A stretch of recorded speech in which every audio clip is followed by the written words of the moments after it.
Hello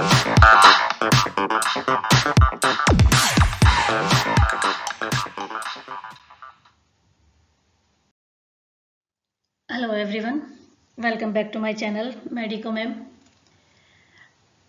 आज का जो हमारा ये वीडियो है वो स्पेशल क्लासेस के तौर पर मैं स्टार्ट कर रही हूँ। ये उन कैंडिडेट्स के लिए बहुत ही हेल्पफुल है, बहुत बेनिफिट होने वाला है जो CHOs की तैयारी कर रहे हैं। और अभी वैकेंसी निकली हुई है राजस्थान में CHOs की, तो उसी की तैयारी के लिए मैं आपके लिए ये वीडियोज़ लेके आई हूँ। इसमें हम जो आपका जो सिलेबस दे रखा है उसके अकॉर्डिंग चलेंगे और सिलेबस में जो जो भी टॉपिक्स हैं उन सबको कवर करते हुए चलेंगे। इसमें एक भी टॉपिक आपका इसमें नहीं छोड़ा जाएगा। उस टॉपिक से रिलेटेड जो भी MCQs बनते हैं उनको हम डिटेल से स्टडी करेंगे और आपको लगेगा कि वास्तव में ही ये MCQs एग्ज़ाम में आने की इनकी पूरी संभावना है। तो मेरी तरफ से मैं पूरी कोशिश करूँगी कि आपका सिलेबस कंप्लीट हो जाए और उससे रिलेटेड जो भी क्वेश्चंस बनते हैं वो मैं अपने वीडियोस में आपके लिए प्रोवाइड करूंगी। तो मैं आपके लिए इसके डेली के आपके लिए एक वीडियो लेके आऊंगी और वो डेली 5 o'clock आप तक आ जाएगा इसमें, तो आप देख लेना उसको। और वो जो MCQs हैं आपको लगेगा कि वास्तव में ही ये हमारे लिए बहुत बेनिफिट हैं, बहुत हेल्पफुल हैं, क्योंकि जो मैंने इसमें MCQs लिए हैं वो अकॉर्डिंग टू सिलेबस लिए हैं। जो भी आपके जो सिलेबस में दे रखे हैं उसमें हमने एक एक टॉपिक लिया है सिलेबस का और उस टॉपिक के सारे जो MCQs हैं उसको लिए। मैंने इसकी जो बुक्स हैं उसको रीड करके उसके सिलेबस को कंप्लीट रीड करके उसमें से MCQs सेलेक्टेड MCQs इसमें आप लेके आई हूँ मैं, जो क्योंकि मैंने इसकी बुक्स पढ़ रखी हैं पहले से ही। जो BPCCHN का जो कोर्स करवाते हैं उसमें मैंने इसके सारे टॉपिक्स देखे हैं और वो ही आपके इसमें सिलेबस में डाल रखे हैं।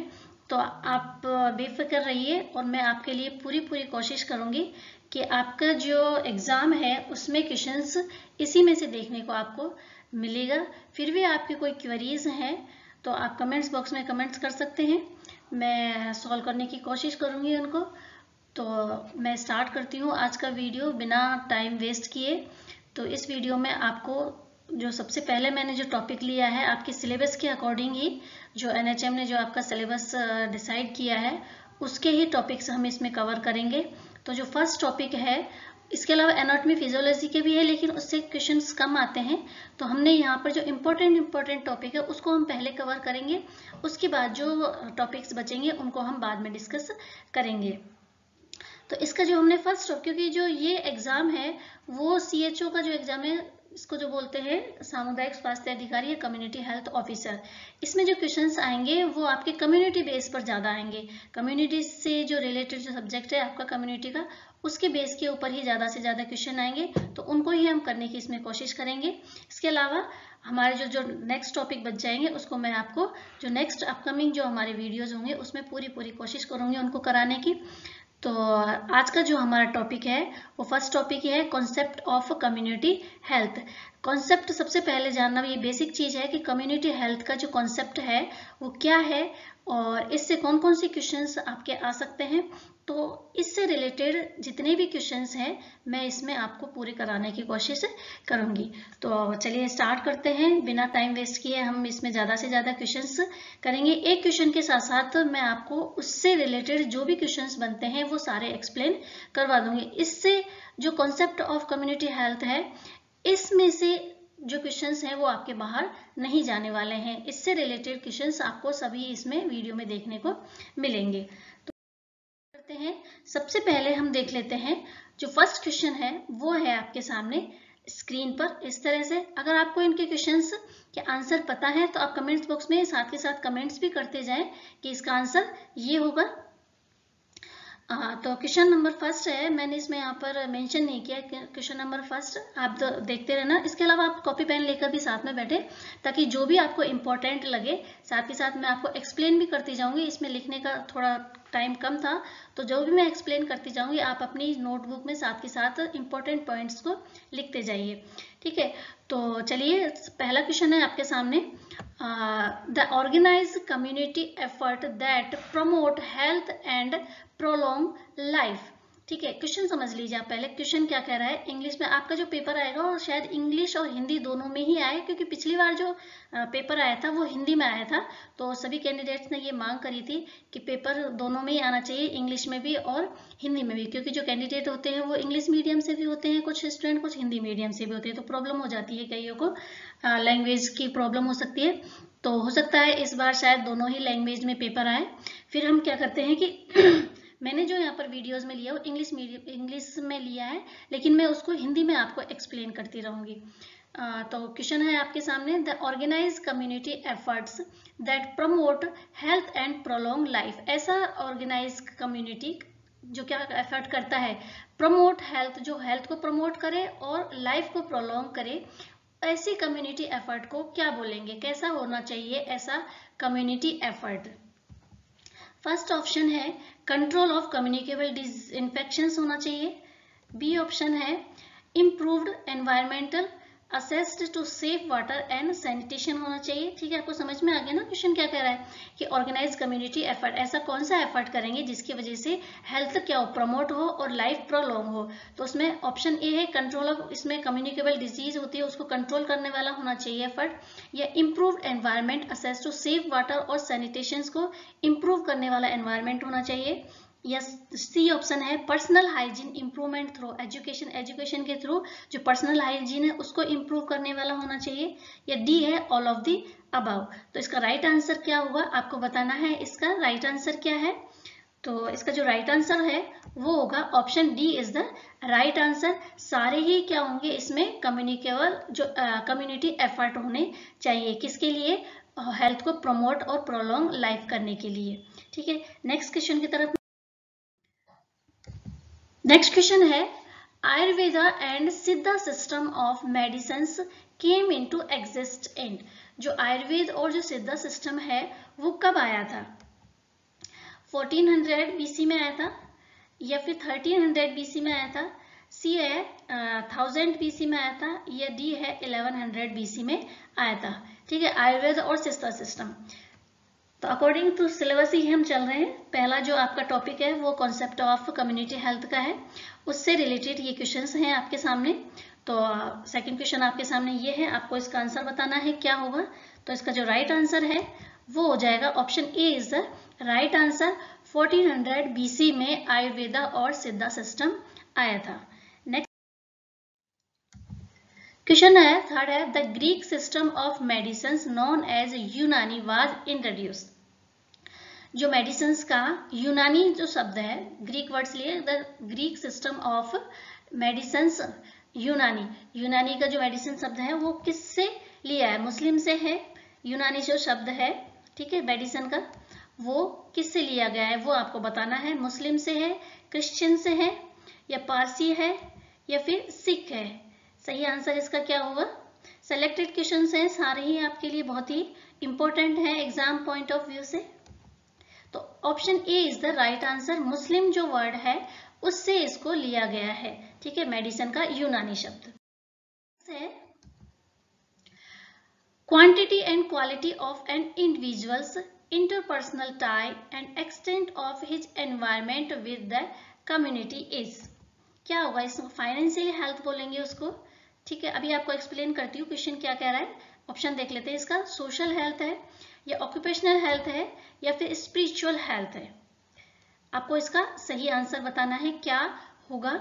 Quantity and quality of an individual, एक इंडिविजुअल की क्वांटिटी और क्वालिटी जो क्या करती है, extent of his environment with community, उसकी कम्युनिटी के साथ में और उसकी जो एनवायरमेंट के साथ में जो उसको टाई अप करता है, पर्सनल इंडिविजुअल, उसकी क्या क्वालिटीज हैं, ठीक है, क्या उसकी क्वांटिटीज हैं, वो उसके एनवायरमेंट के थ्रू उसके आसपास का जो एनवायरमेंट है, कम्युनिटी के एनवायरमेंट है, उसके साथ किस तरह से टाई अप करते हैं, किस तरह से उनका रिलेशन है, वो वाली जो हेल्थ है उसको क्या बोलेंगे हम, फाइनेंशियल हेल्थ बोलेंगे, सोशल हेल्थ बोलेंगे, स्पिरिचुअल या ऑक्यूपेशनल हेल्थ बोलेंगे। तो इसका राइट आंसर क्या हो जाएगा, option B is the right answer. Social health बोलेंगे, जो कम्युनिटी आ रहा है ना, तो उसमें क्या हो जाएगा, कम्युनिटी के साथ उसका कैसा बिहेवियर है एक इंडिविजुअल का, ठीक है, उसकी क्या क्वालिटीज है, क्या क्वांटिटीज है, कैसे उससे आपस में वो रिलेशंस करते हैं, तो किससे रिलेशन हो जाएगा, सोशल से।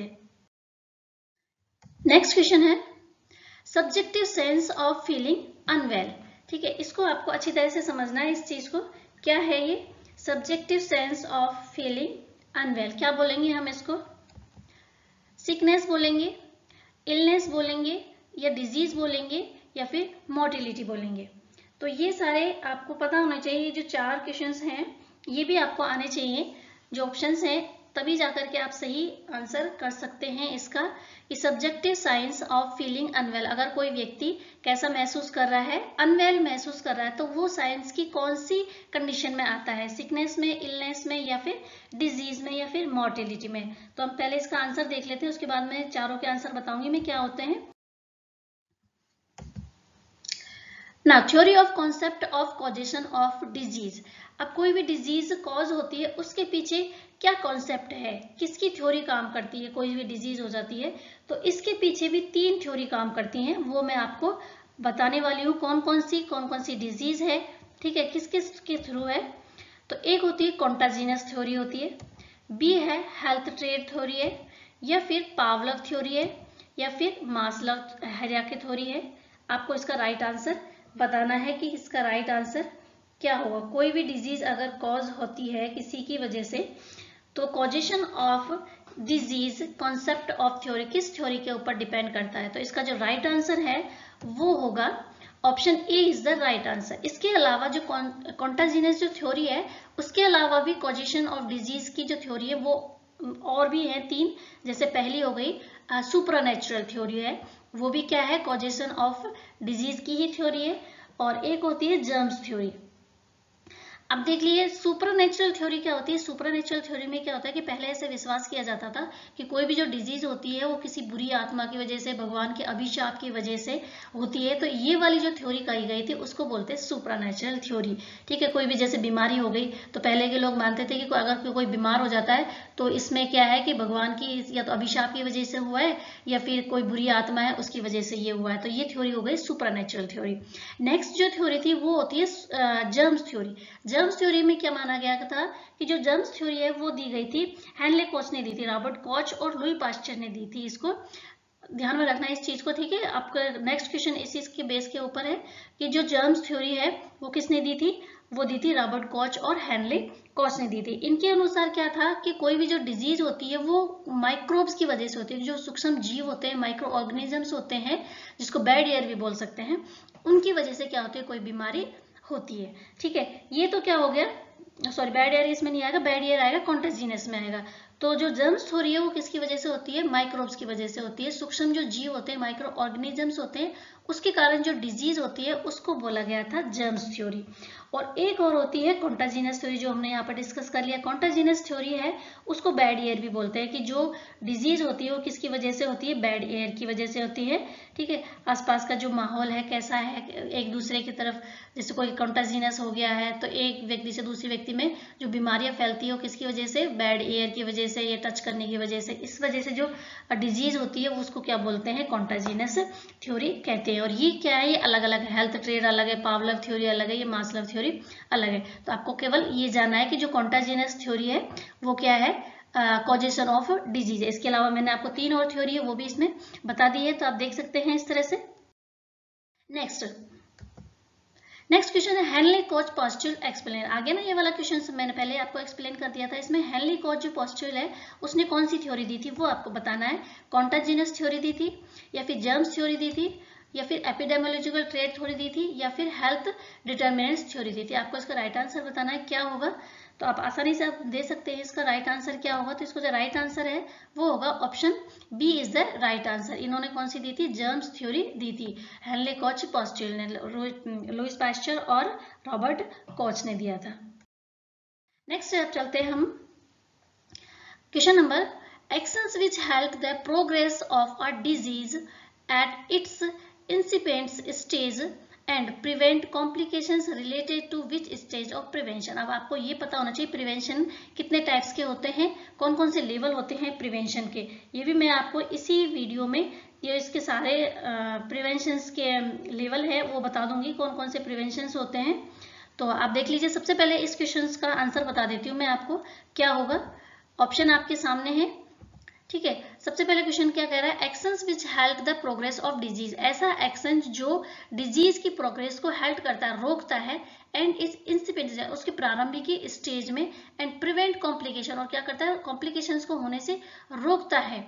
ठीक है, ऐसे जो प्रिवेंशन है उसको हम क्या बोलेंगे, आपको बताना है इसका राइट आंसर क्या होगा। तो इसका राइट आंसर क्या हो जाएगा, option B is the right answer. Secondary जो प्रिवेंशन है उसको हम ये वाली कंडीशन कहेंगे जिसके अंदर क्या होता है कि जो डिजीज है उसकी प्रोग्रेस को रोक देना और फर्दर कॉम्प्लिकेशंस ना हो उसको रोक देना, ये क्या कहलाता है, सेकेंडरी प्रिवेंशन कहलाता है। अब सेकेंडरी प्रिवेंशन में हम क्या देखते हैं, सेकेंडरी प्रिवेंशन में आता है हमारा ट्रीटमेंट और डायग्नोसिस। ट्रीटमेंट होगा तभी जाकर के क्या होगा, उसमें डिजीज की प्रोग्रेस रुक जाएगी और आगे का जो कॉम्प्लिकेशंस है वो फॉर्म नहीं होंगे। अब आपको ये भी बताना जरूरी है कि जो बाकी के जो प्रिवेंशन है, प्राइमरी, सेकेंडरी और टर्सरी, ये वाले भी क्या होते हैं, जैसे जो प्राइमरी प्रिवेंशन है वो क्या होता है कि इसमें क्या करते हैं, हेल्थ प्रमोशन किया जाता है और स्पेसिफिक प्रोटेक्शन दिया जाता है। ये आपको ध्यान में रखना है कि कई बार क्वेश्चन इस तरह से भी आ सकता है कि जो प्राइमरी प्रिवेंशन है कि जो हेल्थ प्रमोशन और स्पेसिफिक प्रोटेक्शन कौन से प्रिवेंशन के अंदर आता है, तो ये क्या हो जाएगा, इसमें प्राइमरी प्रिवेंशन आ जाएगा। जैसे स्पेसिफिक प्रोटेक्शन में कहेंगे, जैसे वैक्सीनेशन जो करते हैं वो किस में आता है, स्पेसिफिक प्रोटेक्शन में आता है। हेल्थ प्रमोशन किस तरह से कर सकते हैं, हेल्थ प्रमोशन ऐसे हो सकता है जिस तरह से कोई डिजीज है, वो जैसे कि कोई स्मोकिंग कर रहा है उसको क्या कर लेना, रोक देना, उसको हेल्थ एजुकेशन देना। ठीक है, तो इस तरह से पर्सनल हाइजीन है, पर्सनल हाइजीन के बारे में बता करके, और ये भी कितना आता है, प्राइमरी प्रिवेंशन के अंदर आता है। इसके अलावा और हम क्या कह सकते हैं कि जो सेकेंडरी प्रिवेंशन है इसका मैंने बता ही दिया था आपको। सेकेंडरी प्रिवेंशन में क्या आता है, डायग्नोसिस और ट्रीटमेंट आता है। इसमें डायग्नोस जैसे स्क्रीनिंग हो गई, जैसे पेपिस्मियर है, पेपिस्मियर कैंसर को डायग्नोस करने के लिए पेपिस्मियर किया जाता है। तो जो भी डायग्नोसिस है, जो भी स्क्रीनिंग है, डिजीज को पता लगाने के लिए जो करते हैं वो किस में आता है, सेकेंडरी प्रिवेंशन में आता है। थर्ड जो आता है वो आता है टर्सरी प्रिवेंशन। टर्सरी प्रिवेंशन में क्या आ जाएगा, रिहेबिलिटेशन आ जाता है। रिहेबिलिटेशन का मतलब क्या होता है कि उसको दोबारा से समाज में वापस से स्थापित करना। जैसे डिजीज हो गई किसी को और वापस से वो ठीक हो गया, ठीक होने के बाद उसका ट्रीटमेंट चल रहा है, उसको उसी एनवायरनमेंट में रहने के लिए उसको क्या करना, दोबारा से रिहेबिलिट करते हैं, तो वो कौन सा प्रिवेंशन हो जाता है, टर्सरी प्रिवेंशन हो जाता है। इसके अलावा एक प्रिवेंशन और है प्राइमोर्डियल प्रिवेंशन। प्राइमोर्डियल प्रिवेंशन में भी क्या करते हैं, हेल्थ एजुकेशन दी जाती है। इसमें रिस्क फैक्टर तो मौजूद नहीं होता है, लेकिन रिस्क फैक्टर ना हो इसीलिए क्या करते हैं, उसको प्राइमोर्डियल प्रिवेंशन दिया जाता है, हेल्थ एजुकेशन दी जाती है। जिस तरह जैसे कोई ओबेसिटी ना हो तो उसको क्या कहते हैं, पहले फास्ट फूड खाने से उसको रोकना, उसको हेल्थ एजुकेशन देना, उसके जो बेनिफिट, उसको जो वो कारण है उसके कि ओबेसिटी के इसके क्या क्या कारण की वजह से हो सकता है उनको बताना, उसको पहले से ही रोक देना उस चीज को, तो वो किस में आता है, प्राइमोर्डियल प्रिवेंशन के अंदर आता है। तो ये मैंने आपको इसमें प्रिवेंशन के चारों जो लेवल है वो बता दिया है। तो यहाँ से आपका क्वेश्चन कोई भी गलत नहीं होना चाहिए। आई थिंक आपको अच्छी तरह से ये समझ में आ गया होगा। क्वेश्चन है वो है द एक्चुअल लॉस और damage of A part of body anatomy और and abbreviations of the physiological functions that occur consequence to a disease is known as। क्या बोलेंगे इसको, अगर बॉडी का कोई पार्ट एक्चुअली क्या हो गया, लॉस हो गया, डैमेज हो गया है, जिसके कारण वो क्या करता है कि व्यक्ति उसके फिजियोलॉजिकल जो फंक्शन है वो क्या हो गए, बाधित हो गए, उनको कर नहीं पा रहा है, और जिसकी वजह से उसमें क्या आ गई, डिजीज अकर हो गई है, तो उसको हम क्या बोलेंगे, डिजीज बोलेंगे, या इम्पेयरमेंट बोलेंगे, या फिर डिसेबिलिटी बोलेंगे, या फिर हैंडीकैप बोलेंगे। सॉरी, इसका आंसर पहले ही आ गया, तो आपने इसका आंसर पहले ही बता दिया होगा। तो इसको जो राइट आंसर है वो इम्पेयरमेंट है। हम चारों चीजों को और एक बार अच्छे से देख लेते हैं कि डिजीज क्या होती है, इम्पेयरमेंट क्या होती है, डिसेबिलिटी और हैंडीकैप्ड क्या होती है। इस क्वेश्चन का आपको मीनिंग तो समझ में आ गया होगा क्या है। अब डिजीज क्या होती है, क्या होती है, एक पैथोलॉजिकल कंडीशन होती है। जब बॉडी में किसी तरह का कोई क्या होता है, पैथोलॉजिकल डिस्टर्बेंस हो जाता है, तो इसके कारण क्या होती है, डिजीज अकर होती है। इम्पेयरमेंट पता ही है आपको, एक्चुअल लॉस और damage of the body part. Body part का कोई भी क्या हो जाता है, अगर डैमेज हो जाता है या फिर उसका लॉस हो जाता है तो उसको बोलेंगे इम्पेयरमेंट। डिसेबिलिटी क्या हो जाती है, inability to carry out certain function. जब बॉडी में क्या हो जाती है, किसी तरह का कोई बॉडी लॉस, बॉडी पार्ट क्या हो जाता है, डैमेज हो जाता है, तो व्यक्ति क्या नहीं कर पाता है, कोई बॉडी का पार्ट क्या हो गया, इम्पेयर हो गया, बॉडी लॉस हो गया, डैमेज हो गया, तो इसकी वजह से वो जो बॉडी के कुछ फंक्शंस होते हैं उनको क्या करने में सक्षम नहीं हो पाता है, तो उस कंडीशन को क्या बोलेंगे, डिसेबिलिटी बोलेंगे। हैंडीकैप में क्या हो जाता है कि वो चीज क्या होती है, फाइनली डिसएडवांटेज हो जाता है बॉडी का, कि जैसे कि कोई हियरिंग लॉस हो गया किसी व्यक्ति को, तो उस वो क्या होगा, एक तरीके से हैंडीकैप हो गया, वो परमानेंटली क्या हो गया, उसमें इनएबिलिटी आ जाती है किसी काम को करने की, तो वो हो जाती है हैंडीकैप्ड हो जाती है। ठीक है, डिसेबिलिटी आपको समझ में आ गया कि कोई चीज को क्या नहीं कर पा रहा है, अच्छी तरह से काम नहीं कर पा रहा है, इनएबिलिटी हो गया, असक्षम है उसको करने में, तो वो डिसेबिलिटी हो जाती है। इम्पेयरमेंट हो जाता है, उसका बॉडी लॉस हो जाता है, कोई बॉडी पार्ट का लॉस या डैमेज हो जाता है, और पैथोलॉजिकल जो कंडीशन होती है वो डिजीज होती है। ठीक है, तो ये अच्छी तरह से आपको चारों चीजें अच्छी तरह समझ में आ गई। तो आप ये जैसे क्वेश्चन है, ये ना आकर के कई बार क्वेश्चन आ जाता है कि inability to occur carry out certain function, अगर कोई व्यक्ति क्या नहीं कर पाता है, सर्टेन फंक्शंस को नहीं कर पा रहा है, तो उस कंडीशन को क्या करेंगे, डिसेबिलिटी कहेंगे। हैंडीकैप्ड क्या होता है और डिजीज क्या होती है। नेक्स्ट अब क्वेश्चन है, वो है the trend MLHP would broadly be expected. जो ट्रेंड MLHP होता है, ठीक है, MLHP की फुल फॉर्म क्या होता है, मिड लेवल हेल्थ प्रोवाइडर, जो कि आप लोग हैं, CHOs है, जो बनने वाले हैं CHOs वो है। ठीक है, वो क्या होता है, MLHP बोलते हैं उनको। तो वुड ब्रॉडली भी एक्सपेक्टेड, उससे क्या आशा की जाती है, उसके क्या फंक्शन है, वो क्या करेगा, ठीक है, उसका काम क्या है, जब भी वो कम्युनिटी में जाएगा तो उसे क्या एक्सपेक्टेड की जाएगी कि ये काम उसको करने हैं। तो फर्स्ट है इम्प्लीमेंट नेशनल प्रोग्राम, जो नेशनल जो प्रोग्राम्स हैं, जितने भी नेशनल हेल्थ प्रोग्राम है उनको इम्प्लीमेंट करना रूरल एरिया में, कम्युनिटी में, वो काम है। या फिर administration and management eight health and wellness centre, health and wellness centre होता है जो सब सेंटर होता है, उसका अब नाम चेंज करके क्या कर दिया, SWC कर दिया गया है, तो उसका मैनेजमेंट करना या एडमिनिस्ट्रेटर का काम करना होता है। या फिर प्रिवेंशन, प्रोमोटिंग एंड क्यूरेटिव, ये काम करेगा, प्रिवेंटिव का काम करेगा, क्यूरेटिव का भी लोगों का इलाज भी करेगा, हेल्थ को प्रमोट करने का भी काम करेगा, डिजीज को रोकने का भी काम करेगा, या फिर ऑल ऑफ दी अबाव करेगा। तो अकॉर्डिंग टू यू क्या आंसर होना चाहिए इसका, MLHP का जो CHOs हैं जो अब अपॉइंटेड किए जा रहे हैं गवर्नमेंट के थ्रू, तो उसके क्या काम होंगे। तो इसका जो राइट आंसर है वो हो जाएगा option D is the right answer. सारे ही उसके काम होंगे, वो जो मतलब हेल्थ नेशनल प्रोग्राम है उनको इम्प्लीमेंटेशन का काम भी करेगा, और एक जो HWC है उसका वो क्या होता है, मैनेजमेंट का काम करेगा। ठीक है, वो पूरा प्रभारी होता है वहाँ का, और सारा काम देख वही करता है, और इसके अलावा वो हेल्थ को क्या करेगा, प्रमोट भी करेगा, वहाँ के कम्युनिटी के लोगों का इलाज भी करेगा, और प्रिवेंशन का काम भी करेगा। तो इसका राइट आंसर क्या होगा, option D is the right answer. आपको क्वेश्चन कैसे लग रहे हैं, लगता है आपको वाकई ये क्वेश्चन हमारे लिए बहुत हेल्पफुल है, एग्जाम में इनके आने की पूरी संभावना है। तो आप वीडियो को ज़्यादा से ज़्यादा लाइक और शेयर करना ना भूलें, ताकि और भी आपके जो फ्रेंड्स हैं उनको भी इस तरह के क्वेश्चंस देखने को मिल जाएं। तो मेरी कोशिश यही है कि आप तक ज़्यादा से ज़्यादा ये क्वेश्चंस मैं पहुंचा सकूं, और आपको एग्जाम में ज़्यादा से ज़्यादा यहीं से क्वेश्चन देखने को मिले। नेक्स्ट क्वेश्चन हमारा है, central leprosy teaching and training institute located, कहाँ पर है ये central leprosy teaching and training institute. Option A Delhi में है, चेन्नई में है, या फिर बेंगलोर में है, या फिर कोलकाता में। राइट आंसर आपको उसको बताना है, तो इसका राइट आंसर क्या हो जाएगा, option B is the right answer, Chennai में है इसका central leprosy teaching and training institute. Next question है, क्वारंटाइन एक्ट, क्वारंटाइन एक्ट कब आया था, 1880 में आया था, या 1828 में आया था, 1825 में आया था, या 1858 में आया था। राइट आंसर आपको बताना है, कई बार वन लाइन क्वेश्चन भी पूछे जाते हैं इस तरह से। तो इसका जो राइट आंसर है option C is the right answer, 1825 में क्वारंटाइन एक्ट आया था, ध्यान में रखना है, बहुत इंपॉर्टेंट MCQs। नेक्स्ट है birth and death registration act, again important questions. Birth और डेथ रजिस्ट्रेशन एक्ट कब आया था, 1873 में आया था, 1853 में, या फिर 1852 में आया था, या फिर 1856 में आया था। राइट आंसर आपको इसको बताना है, तो राइट आंसर इसका होगा 1873, 73 में इसका आया था डेथ और birth registration act. Vaccination act कब आया था, वैक्सीनेशन एक्ट है 1880 में, 1885 में, 1881 में, या फिर 1890 में आया था। राइट आंसर आपको इसको बताना है, ये कुछ डेटास हैं, आपको इसको ध्यान में रखना है डेट के हिसाब से कि कौन सा एक्ट कब आया था। इनमें से भी कई बार क्या है एग्जाम में क्वेश्चन पूछे जा सकते हैं। तो राइट आंसर है इसका 1880 में आया था, option A is the right answer. Next अब हम देखते हैं NRHM, फेवरेट क्वेश्चन, बहुत ही फेवरेट क्वेश्चन है ये।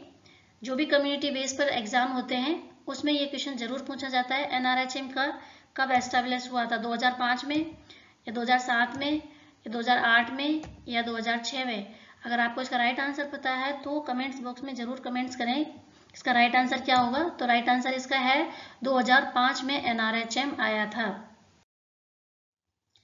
नेक्स्ट है CHEB स्टैंड फॉर, CHEB की फुल फॉर्म बतानी है। CHEB की फुल फॉर्म क्या है? सेंट्रल हेल्थ एनवायरनमेंट ब्यूरो या central health education bureau, central health educative bureau या central health efficiency bureau. Right answer आपको बताना है क्या होगा इसका। बहुत ही इंपॉर्टेंट MCQs हैं आपके CHOs एग्जाम के लिए, और इनमें से आपको एक न एक क्वेश्चन जरूर देखने को मिलेगा वहां पर। तो इसका जो राइट आंसर है वो होगा option B is the right answer, central health education bureau. आप समझ रहे होंगे कि ये CHOs का एग्जाम है और ये इसमें हेल्थ से रिलेटेड होगा। तो हेल्थ तो सभी में है, लेकिन जो डिफरेंस है वो क्या है इसमें? एजुकेशन, ठीक है ना। तो इसमें एनवायरनमेंट आएगा, ना एजुकेटिव आएगा, ना एफिशिएंसी आएगा। इसका जो राइट आंसर है वो हो जाएगा central health education bureau, education आएगा इसमें, ठीक है। ध्यान में रखना इस चीज को। CHEB की full form central health education bureau. Next question है Bhore committee was constitute, again favourite questions. Bhore committee कब बनी थी? कई बार लोगों को इसमें बहुत ज्यादा क्या होता है, कंफ्यूजन होता है कि बोर कमेटी कब बनी थी और कब उसमें आई थी, अस्तित्व में आई थी। तो इसका जो राइट आंसर वो आपको बताना है क्या आएगा। 1943 में, 1946 में, 1942 में या फिर 1941 में? तो इसका जो राइट आंसर है वो हो जाएगा option A is the right answer. 1943 में इसको क्या किया गया था, बनाया गया था, कॉन्स्टिट्यूट हुआ था इसका। लेकिन जो ये अस्तित्व में आई थी, ठीक है, तो वो हुई थी 1946 में। इस चीज को आपको बहुत ज्यादा ध्यान में रखना है। कई बार कंफ्यूज हो जाते हैं स्टूडेंट्स की 1943 है 1946 है। तो आपको क्वेश्चन को अच्छी तरह से रीड आउट करना है, क्या पूछ रहा है क्वेश्चन। अगर कॉन्स्टिट्यूट पूछ रहा है तो आपको राइट आंसर क्या करना है, 43 करना है। 1943 में बोर कमेटी क्या हुई थी, कॉन्स्टिट्यूट हुई थी। एस्टेब्लिश आएगा तो 46 करना है आपको, ठीक है। तो कब बनी थी, 1943 में, और अस्तित्व में कब आई थी, 1946 में। ना एपिडेमियोलॉजी ट्रेड रेफर, बहुत ही इंपॉर्टेंट क्वेश्चन है, ठीक है। तो क्या रेफर करता है एपिडेमियोलॉजी, जो ट्रेड है उसमें क्या आता है, एजेंट आता है, होस्ट आता है, या एनवायरनमेंट आता है, या सभी आते हैं। तो आपको इसका राइट आंसर बताना है क्या होगा।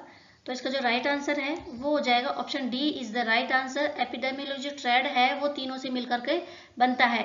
मैं आपको इसको एक्सप्लेन कर देती हूँ कि जो एपिडेमियोलॉजी ट्रेड है वो क्या होता है। कोई भी डिजीज कॉज होती है तो उसके लिए आपके ये तीनों ही एजेंट होने जरूरी हैं। जब तक ये तीनों एजेंट नहीं होंगे डिजीज कॉज नहीं होगी। एजेंट भी चाहिए, होस्ट भी चाहिए और एनवायरनमेंट भी चाहिए। फॉर एग्जांपल हम मलेरिया का ले सकते हैं। जैसे मलेरिया कैसे कॉज होता है, तो मलेरिया को कॉज करने वाला एजेंट कौन होता है, फीमेल एनाफ्लीज होता है। फीमेल एनाफ्लीज है तो वो किस में जाकर के होस्ट चाहिए, उसको मेंस में जाकर के क्या आएगा, वो डिजीज कॉज करेगा। डिजीज कॉज करने के बाद उसको क्या चाहिए, एक एनवायरनमेंट चाहिए, फेवरेबल कंडीशन चाहिए अपने आप को सर्वाइव करने के लिए। तो ये तीनों चीजें होंगी तब जाकर के मलेरिया कॉज हो सकता है, ठीक है। तो इसी तरह से हम कह सकते हैं कोई भी डिजीज है, कोई भी डिजीज कॉज होती है तो एजेंट के बिना नहीं हो सकती। एजेंट को रहने के लिए होस्ट चाहिए और होस्ट में रहने के लिए उसको क्या चाहिए, वहां का फेवरेबल कंडीशन चाहिए अपने आप को सर्वाइव करने के लिए, तभी जाकर के क्या हो सकती है, वो डिजीज कॉज होती है। तो ये होता है एपिडेमियोलॉजी ट्रेड। इसके बिना क्या नहीं हो सकती, कोई डिजीज कॉज नहीं हो सकती। तो ये थे हमारे आज के important MCQs related to the concept of community health. आपको मैंने इसमें से मोस्टली सारे ही MCQs करवा दिए हैं। मुझे नहीं लगता इससे बाहर आपके कोई भी क्वेश्चन जाने वाला है कॉन्सेप्ट ऑफ कम्युनिटी हेल्थ से।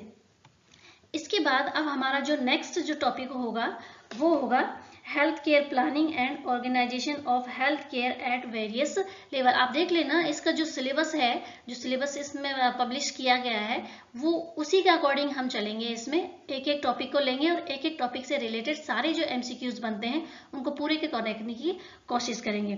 तो आज का वीडियो आपको कैसा लगा, क्वेश्चन कैसे लगे आपको, तो आप कमेंट्स बॉक्स में जाकर के कमेंट्स जरूर करें। और अगर वीडियो अच्छा लगे तो वीडियो को लाइक शेयर करना नहीं भूलें। आज के लिए हमारा वीडियो यहीं तक। Thank you for watching my video.